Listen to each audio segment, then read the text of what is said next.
Hey, what's up, Scalers? Teddy Duchamp here. All right. This is it. The final reveal of the 148 Hobbyboss A-10. I believe this is the A model.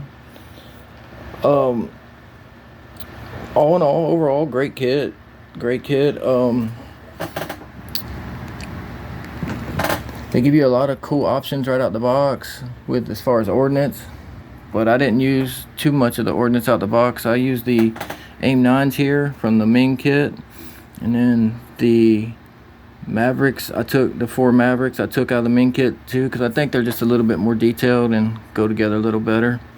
I got the chalks finished up, and then I tinted the windows there on the side with the yellow. Kind of gave them a nice little dusty yellow coat on there, because some of these Warthogs, the side, if you look at them, they have like a tinted yellow glass on the side there. The cluster bombs are out the box. The covers I made for those, I made those from some plastic. I heated up some plastic and shoved a missile head through there, and then kind of cut and shaped it after the plastic had hardened. But yeah, for the most part, it's out the box. Only a couple extras. I used the master gun barrel because it's just way better. And then it comes with that pitot tube, or that, I'm not exactly sure what that is. That antenna right there on the side. This guy here. That it comes in the master gun barrel set. The remove before flight tags and the AIM-9 covers right there I got from the Edward AIM-9s. They came with them, so I had some extras, so I just put those on there and then used the remove before flight tags. Problem areas with this kit where you're going to run into problems is right here down the spine. There's a seam you got to deal with, but it's not too bad. It does kind of suck though, because you got to watch out and put all that rivet detail and all that stuff back in. But all in all, not too bad.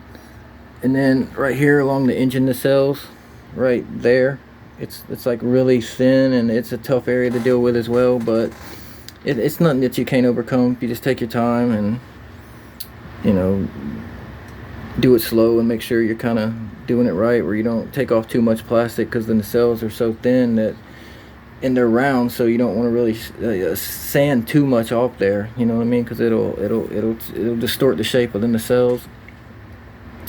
I weathered it with oils and various different things. I used Weathermaster, Tamiya's Weathermaster, which is right up here. I used that, and I used some oils. I used the Pentaline wash, just anything I could get my hands on that could give it a nice little weathering.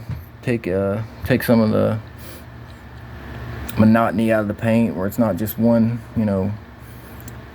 bland color, which is cool. I mean, I like doing models that way too. I like lightly weathered models as well, and this one's not super heavy weathered, but I did put it in some areas, just to break it up. And looks like some fingerprints and some grease prints and stuff, just general wear, like, people working on these things. The decals came right out the box. They were pretty good. The only problem would be maybe up here on the shark mouth, but it went down pretty good once you just like let it sit and let it conform, and don't get in a panic. But yeah, all that turned out pretty good. I realize this loadout's probably unrealistic, but like I said before, these are your models and you can do them however you want. And then in here I did the Edward cockpit set as well, so all that turned out pretty cool. I actually borrowed the inner lining of the canopy up in there. You can kind of see it right there. I borrowed that from the Revell kit. And if you're thinking about doing the same, you can get one at Hobby Lobby if you're in the States. They put them at 40% off, and you can go in there, and they got the Warthog in there from Revell, and you can usually pick it up for about 12 bucks, somewhere in there. It's not very expensive, so you can get you one of those, and a pretty good set of decals in that Revell kit. You can get that for 12, 13 bucks, so that's a really good deal. And the Revell hog's not too bad. I got one right here. I mean, it's got raised panel lines and all the jazz, but it turns out to be a pretty good looking hog. It's got a great shape to it. But yeah, this is it, and it's been a fun build, and I hope you guys have enjoyed it. And until the next build, I'm not really sure what we'll be getting into, but we'll be getting into something, and look out for some of those videos. But alright guys, this is it. This has been the Hobbyboss 148 A-10.